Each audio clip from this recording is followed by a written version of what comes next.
So when I get up most days, after all the creaking and the joints popping and the moaning, I make my way to the shower and I open up the door to the shower, and not every day, but once in a while I'm reminded of a losing battle, and that is with the loss of my hair, but also that I live in a house where other people have a lot of hair. It's a sick joke, I think, that the fates are playing upon me. No matter where I go, I'm reminded of the loss. The drains and the sinks are filled with hair. The floors have dust bunnies that are filled with hair. I have cats that are hacking up hairballs. And then I look in the mirror and I pine for the days when I knew what a haircut cost. I have no idea anymore. Last haircut I had was back in the 80s, I think. So what's so important about hair? You might be wondering. Well, no matter what our children think about hair, including mine, what we do with our hair matters. Styles have changed dramatically over the years. If you recall the 50s and the 60s, the pompadour and the molded hair. My grandmother used to wear so much hairspray you couldn't move. We called it a hair helmet. She had so much hairspray. 70s, do you ever see a picture of Denny Stark from the 70s with his afro? Did you see that? Huge afro Denny used to wear. 70s, long hair. The 80s, we had big hair, right? The 80s had big hair. You didn't live through the 80s? Big hair. And then, let's see, the 90s. I was trying to define the 90s. What, short, sleek? I don't know, the 90s had some. Today, the 21st century, I kind of call it the color revolution. We were sitting in the ER at Gettysburg a couple of weekends ago, and a woman walked in. She's in her 40s. Her kids were with her. Her hair, she had 3 colors in her hair: pink, white, and purple. I thought to myself, either she doesn't have a job, or her job is raising her children, or she has an employer that is very lenient. I don't know what you would think if I came in with pink and purple and white hair. Well, I know what you would think, but I've reached the point in my life now where I have hair in places I don't want hair, and in places I want hair, I don't have any hair. So I just thank God for people like Telly Savalas and Matt Lauer and Al Roker, the people who are part of the Baldness Beautiful movement. So again, what's so important about hair? Well, let me ask you this question. What do you think Lazarus' hair looked like after Jesus raised him from the dead? He'd been dead 4 days. These are the things I think about when I'm stretching for a sermon. You know, did he have beautiful white hair like Jerry Crawford? It was just sticking out all over the place? We don't know, right? The jolt of that being raised by Jesus. We know he was at the dinner. This was a funeral dinner that was pulled together in his honor. Of course, he's sitting at the table, so that was just a little odd that he was at his own funeral dinner. I think we'd all like to go to our own funeral dinner, hear all the good things people say about us, or most of it's good.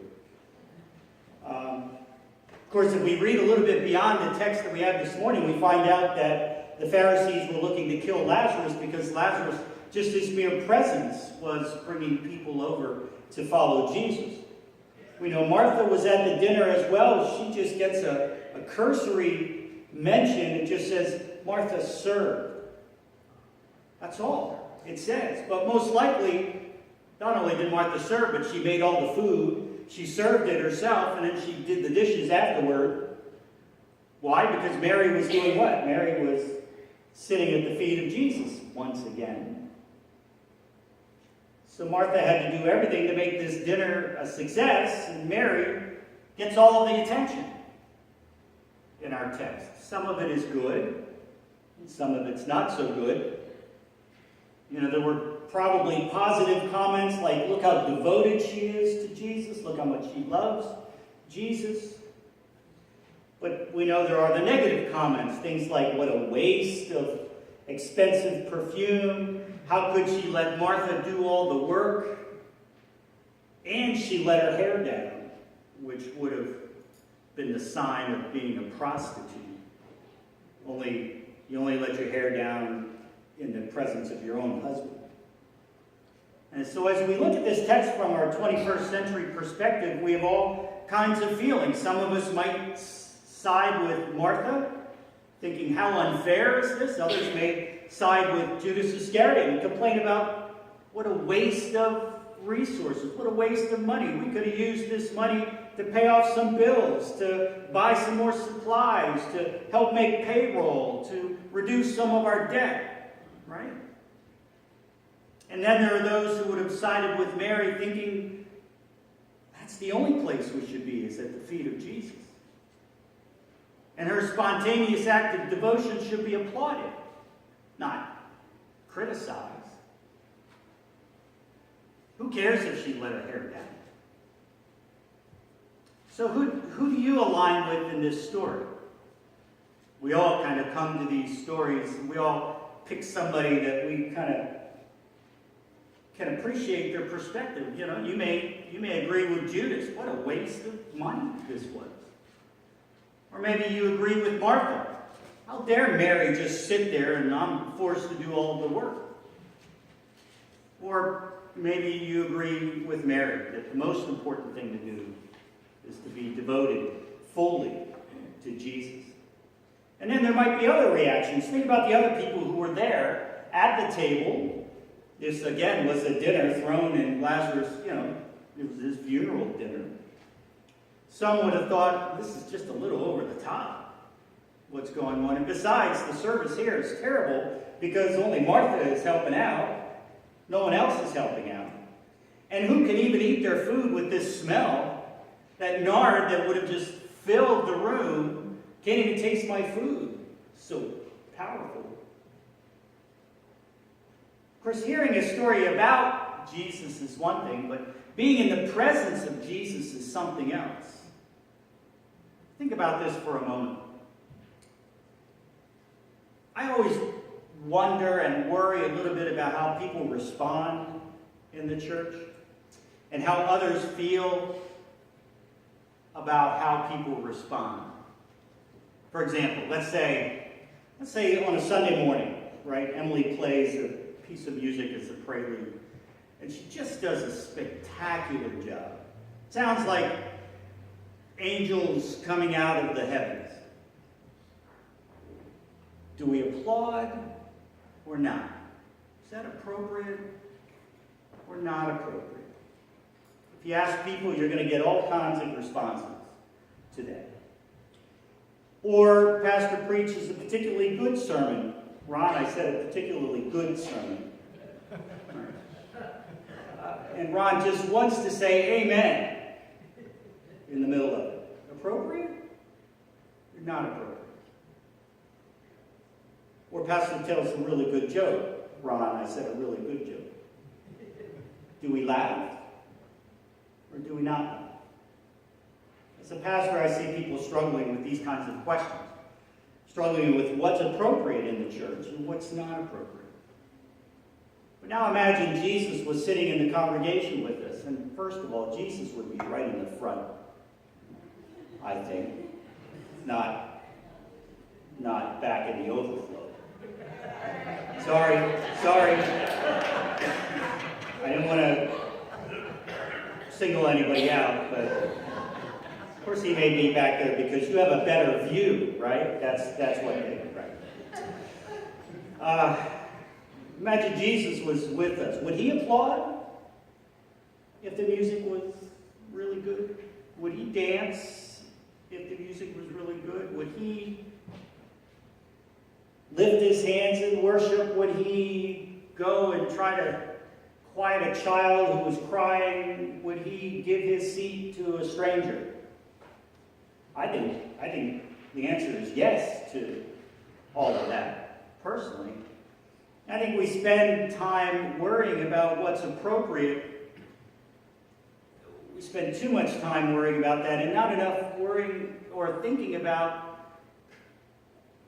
showing some emotions and letting some spontaneous emotions come out, like Mary in terms of love and devotion to Jesus. You know, we should feel comfortable coming to church and feeling as if we can express our emotions and not worry so much about what others think. You know, Mary let her hair down, figuratively and literally. And she could not have cared less about what others thought. She was going to show her love for Jesus. Now, some will say, well, boy, we're Lutherans. We don't. There's a reason they call us the frozen chosen, right? And there's good reason for that, right? We have our Lutheran piety. It goes way back. We have a lot of us, our German heritage that, you know, we were taught to keep our emotions inside. So how we respond to Jesus, not only in our worship life, but in our personal lives, our individual lives, that's our choice. But if you ask me, I think once in a while we need to let our hair down in our devotion, in our worship, and in our service to Jesus. We always keep in mind how we respond, and we do worry about what's appropriate, but we have to be careful that things don't become so rote, so emotionless, that it leads to joyless worship and service. So this morning we can talk about Mary's response, and we can consider how others might respond to Mary's spontaneous act. Some would say, that was terrible, letting her hair down. And some would say, what devotion, look how much she loves Jesus.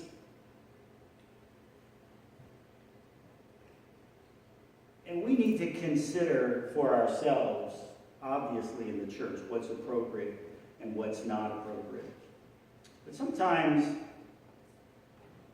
we do offer good, pious, faithful worship, and we offer that to outsiders. We offer that kind of service, that pious, faithful worship service.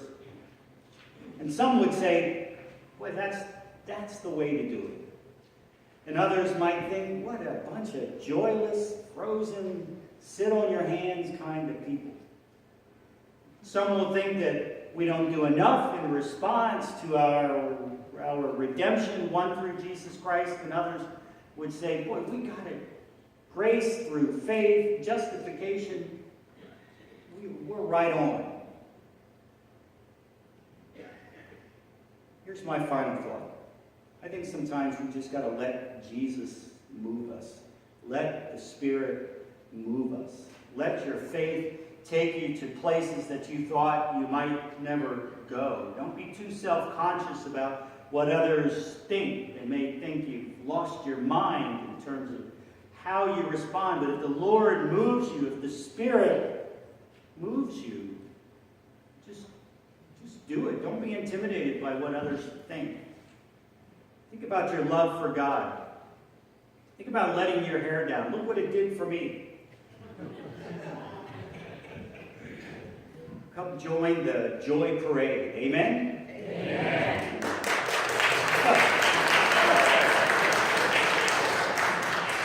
Really, that's not appropriate, you know.